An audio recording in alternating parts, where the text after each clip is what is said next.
यांचे आश्वासन देणारी बंधुता। जय सेवा जय भीम। नमस्कार मित्रांनो, मी योगेश्वर काटेंगे। माझ्या यूट्यूब चॅनलवर आपले हार्दिक स्वागत आहे।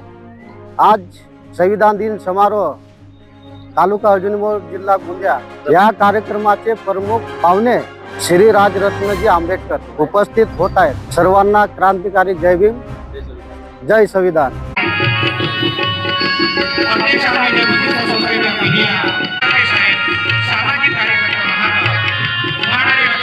तालुका स्तरीय संविधान दिन समारोह कार्यक्रमाला सुरुवात करीत आहोत।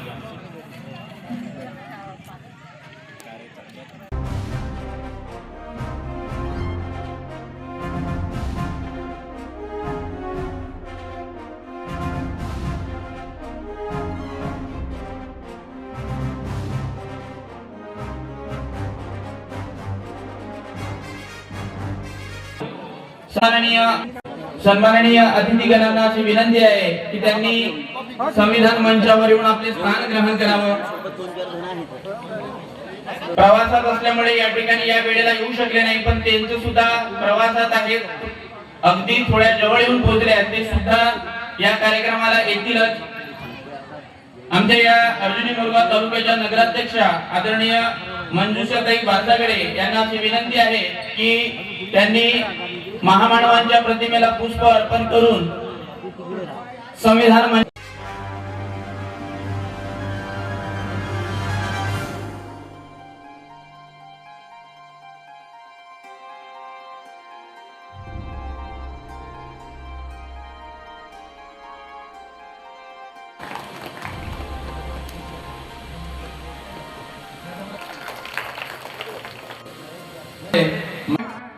कि आरक्षण किसे किसे मिलता है।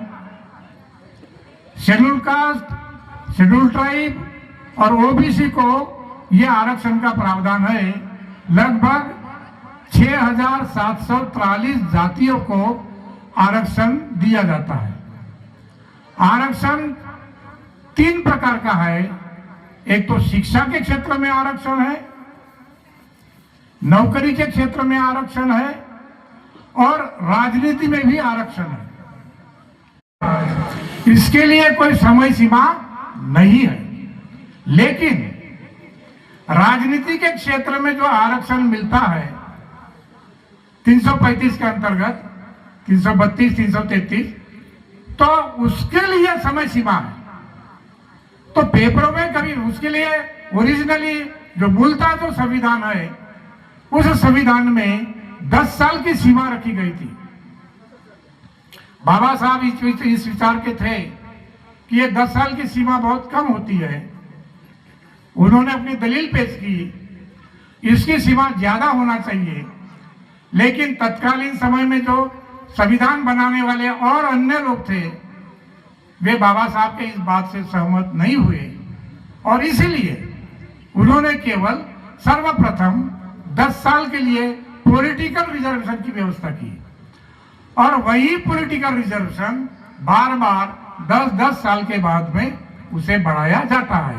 तो जिसकी सीमा बढ़ाई जाती है, जिस आरक्षण की सीमा बढ़ाई जाती है, जिस आरक्षण की समयावधि बढ़ाई जाती है, वो आरक्षण पॉलिटिकल आरक्षण है, राजकीय आरक्षण, शिक्षा और एजुकेशन का आरक्षण नहीं है। ये बात है।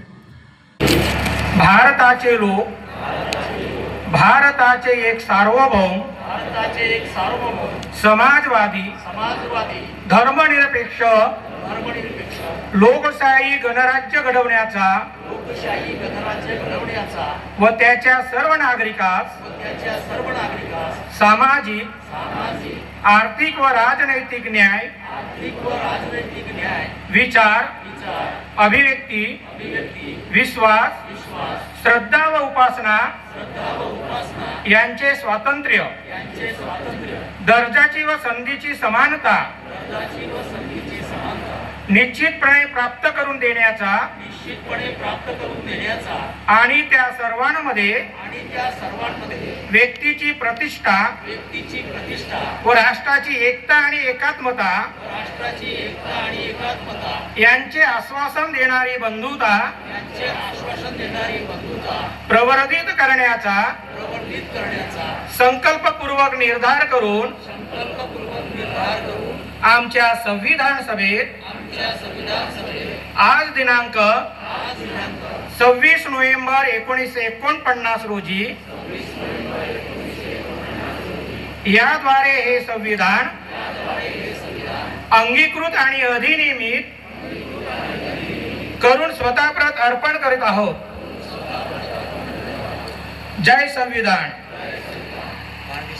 भारतीय संविधान, भारतीय संविधान, भारतीय संविधान. राष्ट्रीय तिरंगे झंडे की, राष्ट्रीय तिरंगे झंडे की.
अतिशय अशा सुमधुर गीताने या ठिकाणी मान्यवरांचं एक शब्दसुमनाने स्वागत करण्यात आलं या भीम गीतामधून. कारण न्याय, स्वातंत्र्य, समता आणि बंधुता, न्याय, स्वातंत्र्य, समता आणि बंधुता दिली ही महान तत्वे संविधानाने. न्याय, स्वातंत्र्य, समता आणि बंधुता दिली ही महान तत्वे संविधानाने.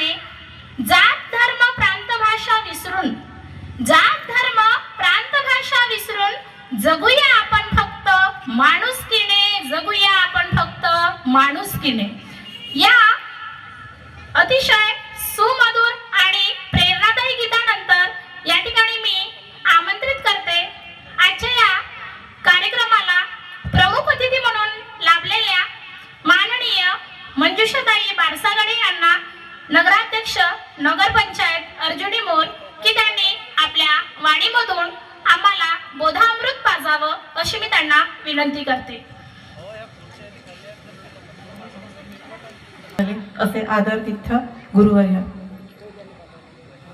आज 30 नोव्हेंबर 2025 आपण जो कार्यक्रम साजरा करत आहोत तो संविधान दिन म्हणून आपल्या अर्जुनी नगरीमध्ये बोलणं आहे. तिथे बऱ्याच लोकांची एक गोष्ट आपल्याला लक्षात येते, त्या सगळ्यांची इच्छा आहे की काय आहे, जर आपल्याला अधिकार पाहिजे असेल तर सत्ता आपल्या हातात पाहिजे. गेट जवळ आलेले आहेत साहेब. आता सत्ता जर आपल्या हातात पाहिजे तर कशी आणायची हे पण त्या लोकांना सांगावं. ते वारंवार सत्तेच्या गोष्टी करत आहेत. त्यांनी सत्ता कशी आणायची हे सांगावं. कारण त्यामध्ये एक गोष्ट आहे. सगळ्यात पहिलं तर एक गोष्ट मी सगळ्या वक्त्यांच्या वतीने माननीय आदरणीय राजरत्न आंबेडकर साहेब यांचे इथे स्वागत करतो. सरांचं जे आहे महत्वपूर्ण मार्गदर्शन आपल्याला इथे लाभणार आहे. आम्ही सरांनी जे इथे वेळ दिला त्याबद्दल त्यांचे इथे आभार व्यक्त करतो आणि त्यांना जे आहे मंचावर आम्ही आपलं या संविधान दिन समारोह कार्यक्रमाचे प्रमुख मार्गदर्शक, ज्याची आपण आतुरतेने वाट बघत होते, असे आमचे प्रमुख मार्गदर्शक आदरणीय आयुष्यमान राजरत्न आंबेडकर साहेबांचे या ठिकाणी आगमन झालेलं आहे. अध्यक्ष all India Buddhist society of India तथा सचिव world fellowship of Buddhist Thailand विराजमान असलेल्या सर्व महामानवांना पुष्प अर्पण करून या ठिकाणी मेणबत्ती प्रज्वलित करतील.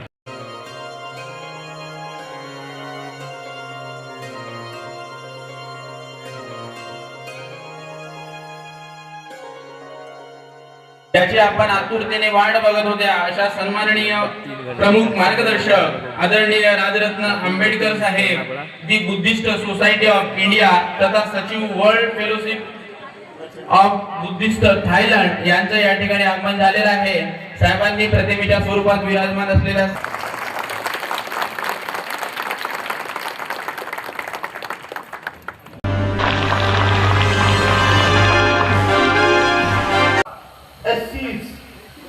ज्यांना बाबासाहेब सांगून गेले, अरे महार बातन सांभार ढोर, ये जात अपने आप को मत लगाओ. क्या कहा बताया बाबा साहब ने. त्या आणि प्रत्येकाने गळ्यात मंगळसूत्र घातलंय ना. बाबासाहेब काय म्हणतात माहित आहे, आणि जो पती जगणारच नसेल त्याच्या नावचं मंगळसूत्र का घालायचं है. समजा आता तुम्हाला कोणाला तुमच्या मुलीचं लग्न लावायचं. माझी पण मुलगी आता 10वी मध्ये जाईल. 10 वर्षानं 12 वर्षानं जर तिचं लग्न लावायचं असेल आणि मला माहित असेल की नवरा मुलगा 2 दिवसानं मरणार आहे, कोणता तरी बाप लग्न लावून देईल का, लावेल का. हे उदाहरण बाबासाहेबांनी दिलं. बाबा साहब कहते हैं कि जो पति जीने ही नहीं वाला उसके नाम का मंगलसूत्र क्यों पहन रहे हो. हे आरक्षण मला तुम्ही सांगा, आरक्षण आज घडीला 2025 ला आहे की गेल्या जमाय. गेल्या जमाय आरक्षण कुठे असतं, सरकारी संस्थांमध्ये, सरकारी स्कूलमध्ये, सरकारी कॉलेजमध्ये. याच्या 3 ठिकाणानंतर आरक्षण लागू होत नाही. सरकारी संस्थान म्हणजे जिथे तुमच्या नोकऱ्या आहेत, रेल्वे, पोस्ट ऑफिस, सरकारी बँक. स्कॉलरशिप कुठे मिळेल, सरकारी शाळा, सरकारी कॉलेज. याच्या व्यतिरिक्त आरक्षण तिसरीकडे लागू होत नाही. HDFC बँकेत आरक्षण नाही. तुमच्या लॉर्ड माउंट नावाच्या अडाणीच्या शाळेमध्ये आरक्षण नाही. कॅम्ब्रिज मध्ये, पोद्दार मध्ये आरक्षण नाही. आणि जिथे तुमच्या मुलांना आरक्षण मिळतं त्या शाळा बंद पडतात. आरक्षण संविधानात तसंच आहे.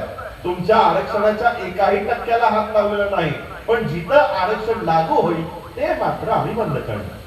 ही परिस्थिती बाबासाहेबांनी 1956 ला ओळखली होती की आरक्षणापोटी आमची लोक महार म्हणून राहतील, पण हे आरक्षण कधी ना कधी संपणार आहे. हे सूर्य तारे राहीपर्यंत हे आरक्षण राहणार नाहीये.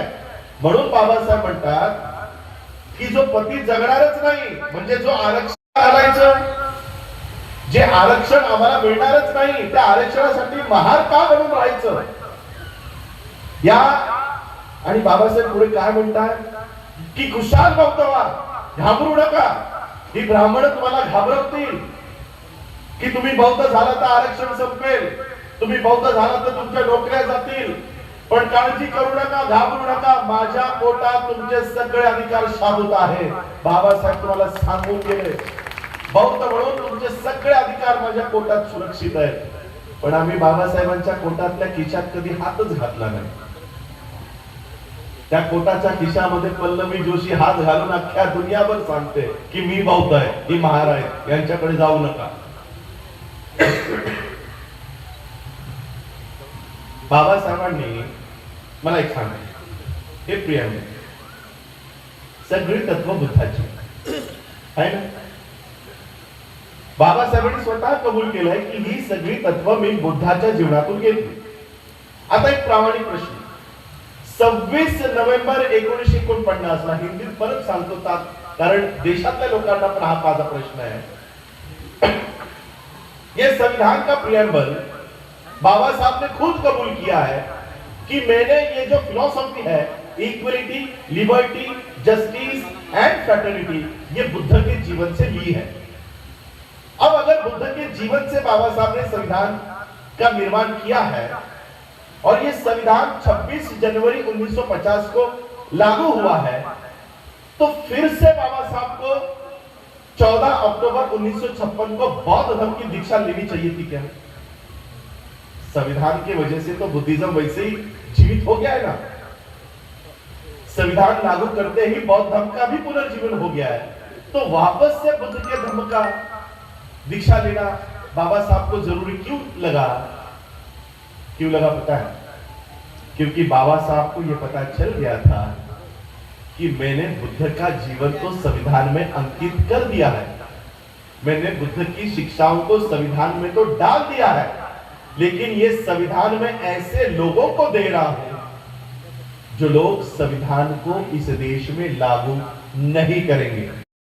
बाबा साहब के 1956 के सारे स्पीचेस वॉल्यूम 18 में लिखे हुए हैं. एक लाइन बाबा साहब हमेशा अपने स्पीच में कहते हैं, लोगों को यह बता रहे हैं कि मैं अब ज्यादा नहीं जीने वाला हूं, मैं ज्यादा समय तक अब नहीं रहूंगा. 18 मार्च 1956 को आगरा के भाषण में बाबा साहब फूट फूट कर रोए. जैसे आज ये तुम्हारा ये क्या कहते हो पंडाल है ना, ये पंडाल खड़ा करने के लिए ये क्या लगाया आप लोगों ने? ये बांबू लगाया ना. एक बांबू पे खड़ा है क्या पूरा तंबू? नहीं ना. एक बांबू गिर भी गया तो तंबू गिरेगा क्या? नहीं गिरेगा. बाबा साहब कहते हैं कि मैंने इतने सालों में ये इतना बड़ा तंबू खड़ा किया है, मैंने इतने साल काम करके मैंने इतना बड़ा तंबू खड़ा किया है. मेरा डर है कि इस तंबू का मैं अकेला खांब हूं, मैं अकेला पिलर हूं, मुझे डर लगता है.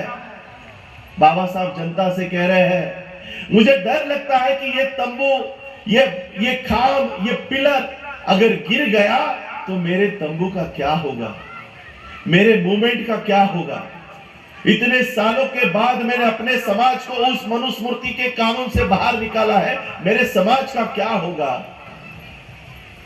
बाबा साहब लोगों को कह रहे थे कि आगे आओ और ये मेरी मूवमेंट आगे लेकर जाओ. मैंने बड़ी मेहनत से ये रथ यहां तक लाया है, अगर हो सके तो इसको आगे लेकर जाओ, अगर नहीं होता तो वही छोड़ दो, उसको पीछे लेकर जाने का काम मत करो.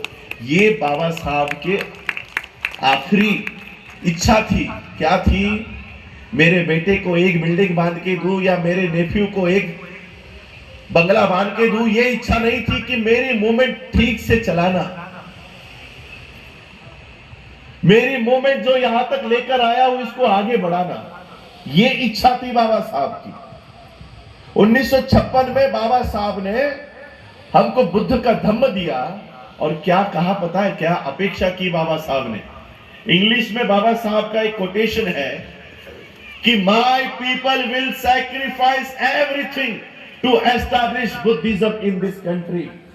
मेरे लोग भारत में बुद्ध का धम्म स्थापित करने के लिए हर एक कुर्बानी देने के लिए तयार है। माझी लोक भारतात बुद्धाचा धम्म स्थापन करण्यासाठी वाटेल ती कुर्बानी देण्यासाठी माझी लोक तयार आहेत, ही बाबासाहेबांनी केलेली घोषणा। आम्ही 4% आरक्षण सोडायला तयार नाही।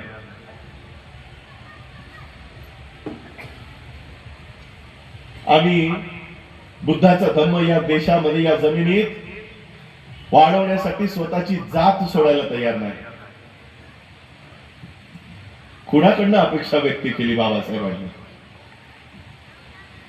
कुणाकडनं? आणि आम्ही अनुयायी म्हणतोय, आम्ही अनुयायी कधीच संपलो, शेवटचा अनुयायी कधीच मेला, आम्ही राहिलो ते फक्त भक्त। 26 नोव्हेंबर आला, 6 डिसेंबर आली, 14 एप्रिल आली, 14 ऑक्टोबर आली की बाबासाहेबांचा फोटो आणायचा, मेणबत्ती आणायची, फुलं आणायची, हार आणायची, साजरा करायचं, आमचं काम संपलं। आम्ही भक्त आहोत, भक्ताचं एवढंच काम असतं।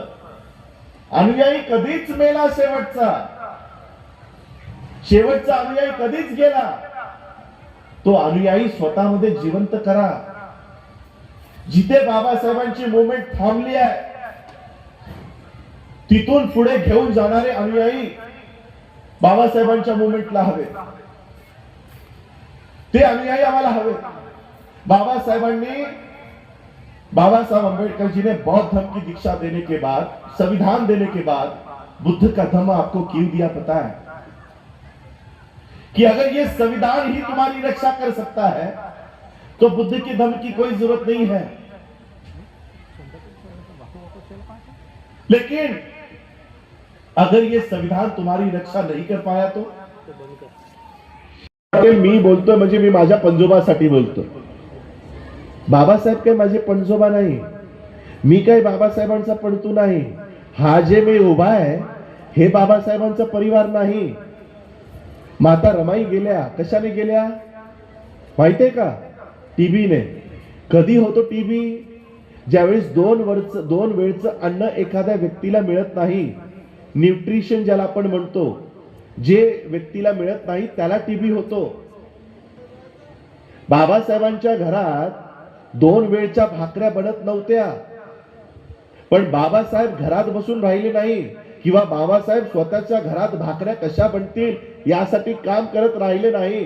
तुमच्या घरातल्या भाकऱ्या कशा बनाव्या, तुमच्या चुली कशा पेटाव्या यासाठी 24 रात्र काम करत होते। बाबासाहेबांची 4 मुलं गेली। 4 मुलं गेल्यानंतर बाबासाहेब रडत घरात बसले नाही, तुमची मुलं मरू नये म्हणून 24 तास तुमच्यासाठी काम करत होती। म्हणून हे जे मी इथे उभा आहे ना, हे बाबासाहेबांचा परिवार नाही। हा जो माझ्या समोर बसलाय हा बाबासाहेबांचा खरा परिवार आहे। म्हणून मी सांगतोय, मी कुणाबद्दल बोलतोय की ज्यांचा परिवाराचा मुख्य, ज्यांचा बापच आहे ना। जरी आम्ही 3ऱ्या पिढीतले असलो तरी आम्ही बापच मानतो ना। ज्यांच्या बापाच्या थिसिसवर या देशातली रिझर्व्ह बँक ऑफ इंडिया उभी राहिली, ज्यांच्या बुद्धिमत्तेवर या देशातली बँकिंग व्यवस्था उभी राहिली, त्यांची लोक म्हणतात आमची बँकच नाही है। ज्या महामानवानं या देशातल्या बँकेची रचना केली त्यांची लोक स्वतःची बँक उभी करत नाही आणि दुसऱ्याच्या अर्थव्यवस्थेत स्वतःचा पैसा ठेवतात। हे एखाद्या मुसलमान, ख्रिश्चनानं, सिखानं, पारशानं रडगाणं गायलं असतं तर ते मानू शकलो असतो की चला त्यांच्याकडे कोणता महापुरुष नव्हता। अरे आमच्या महापुरुषानं बँकेची व्यवस्था केली आणि आमच्याकडे ती नाही। आणि म्हणून या चुका पुन्हा आमच्या हातून होऊ नये. आज आम्ही सगळी लोक, मंचावर बसलेली लोक, सगळी लोकांचा संबंध पैशाशी येतो ना. हा कार्यक्रम असाच उभा केलाय का? हा माईक वाल्याला पण पैसा दिलाय, मंडपवाल्याला पैसा दिलाय, फुलवाल्याला पैसा दिलाय, स्पीकर वाल्याला पैसा दिलाय, हे बिछायत वाल्याला पैसा दिलाय. पैसा दिलाय ना. पैशाची संबंध सगळ्यांचा आहे. हा पैसा देण्यासाठी आधी कुठून तरी कमावला असेल. सकाळपासून रात्रपर्यंत आपण पैसा कमवतो, नोकऱ्या करतोय, व्यवसाय करतोय, ऑटो चालवतोय, पापड लाटतोय, पैसा कमवतो, महिनाभर मेहनत करतो, पैसा कमवतो. महिन्यानंतर मग आपल्याला पगार मिळतो की नाही? जसाही पगार मिळतो आपण कुणाला देतो माहित नाही? ब्राह्मणी व्यवस्थेला. घे, तुझ्यासाठी मी महिनाभर राब राहिलो, आता माझा पैसा तुझ्या ओजळीत ठेव, आणि मग तुला हा अडाणीला द्यायचा आहे का, अंबानीला द्यायचा आहे का, अगरवालला द्यायचा आहे का, मालियाला द्यायचा आहे, ते तू ठरव. मी तुझ्यासाठी प्रामाणिकपणानं काम करेन. ती म्हण ऐकलोय का? आंधळा दळतोय आणि कुत्र पीठ खातय. आता ते पीठ कितीचं आहे माहितीये तुम्हाला? तुम्ही दळताय सगळे मिळून, तुम्ही वेगळं दळताय, तुम्ही वेगळं दळताय, मंचावरील वेगळं दळताय, असं दळत दळत किती पीठ काढलं माहितीये तुम्ही लोकांनी? मी तुम्हाला एका बँकेतला आकडा दाखवतो. SBI, अडाणी, लोन, वेव्ह ऑफ, म्हणजे स्टेट बँक ऑफ इंडियाने अडाणी या उद्योगपतीचे किती कर्ज माफ केलं याचा संपूर्ण आकडा हा इंटरनेटला आहे. द हिंदू नावाचा पेपर आहे. नवी मुंबईमध्ये आता एक एअरपोर्ट बनवलेलं आहे, नवी मुंबई एअरपोर्ट. हे एअरपोर्ट अडाणीने बनवलं म्हणून स्टेट बँकेकडनं त्यांनी काही रक्कम लोन घेतली होती. त्या लोन पैकी 12,770 करोड रुपये अडाणीचे SBIने माफ केले. किती? 12,770 करोड. बरं, हे पैसे कुणाचे आहेत? तुम्हा सगळ्यांचे. अडाणी जातो का रिक्षा चालवायला, पापड लाटायला? कोणतं तरी मेहनतीचं काम करताना बघितलंय अडाणीला, अंबानीला? काही काम करत नाही. कामं तुम्ही करता. तुम्ही कामं करायची, पैसा कमवायचा, आमच्या बँकेत ठेवायचा. मग ठेवलेल्या पैशावर आम्ही लोन उचलणार, ब्रिज बांधणार, रेल्वे बांधणार, एअरपोर्ट बांधणार, रस्ते बांधणार. आमची आयती व्यवस्था उभी राहणार तुमच्या पैशांवर. आणि मग त्याच पैशावरचा, त्याच रस्त्यावर चालायचे, त्याच गाडीने ट्रॅव्हल करायचे, त्याच एअरपोर्टला जायचे. आम्ही तुमच्याकडनं पैसे घेणार. कळतं अर्थव्यवस्था कशी काम करते? अडाणी कधीही वीट उचलायला जाणार नाही, अंबानी कधीही मेहनतीचं काम करणार नाही. त्यांच्यासाठी तुम्ही काम करता, कारण त्यांना माहिती आहे तुमच्याकडे पैसे. ड्रेन माहितीये तुम्हाला काय असतं? एखादी पाईपलाईन फुटल्यानंतर हजारो लिटर पाणी वाया जातं ना, जातं की नाही? तसं आमची अर्थव्यवस्थेची पाईपलाईन ही फुटली नाहीये, वळवली आहे. कमवतोय आम्ही, व्यवस्था ब्राह्मणांची मजबूत होते. आम्ही इथे फक्त ब्राह्मणांना शिव्या घालतो, ब्राह्मणांनी असं केलं, ब्राह्मणांनी तसं केलं. अरे पण त्याला सक्षम तर तुम्हीच करताय ना. त्यांना पैसा तुम्ही पुरवता, त्यांना मुलं तुम्ही पुरवता, त्यांना बुद्धी तुम्ही पुरवता, तुम्ही ह्युमन रिसोर्स त्यांना पुरवता. ब्राह्मणांना का शिव्या घालताय?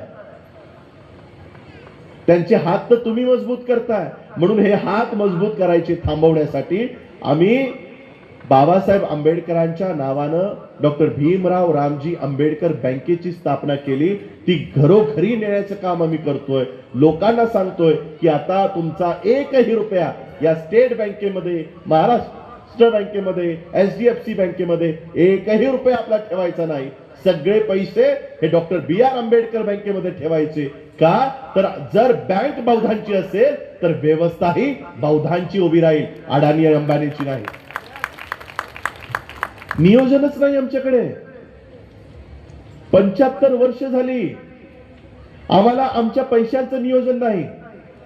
आम्ही आमची मुलं पैदा केली, त्या मुलांनी काय शिक्षण घ्यायचं त्याचं नियोजन आमच्याकडे नाही. हे फक्त नियोजन देण्याचं काम मी तुम्हाला करतो. हे आजूबाजूला हे पडद्यांवर हे QR कोड लावलेले आहेत बघा. ज्यांना मोबाईल ऑपरेट करता येतो तो QR कोड स्कॅन करा, तुम्हाला डायरेक्टली बँकेचे फॉर्म मिळतील, शेअर होल्डरचे फॉर्म मिळतील. अजून आम्हाला 1 वर्षही पूर्ण झाला नाही. नागपूरला एक ब्रांच आली, ठाण्यामध्ये एक ब्रांच आली आणि या 1 एप्रिल 2026 पर्यंत अर्धा महाराष्ट्र तरी या डॉक्टर B.R. आंबेडकर बँकेने आम्ही व्यापून टाकणार आहोत. अशा पद्धतीने मी हे काम करतो.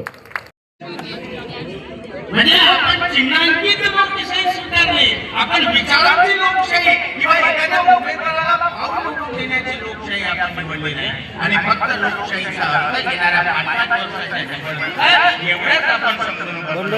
या संविधानाने या ठिकाणी मानवी मूल्यांना जे जे कारणाला लागलेले आहे त्या अधिकार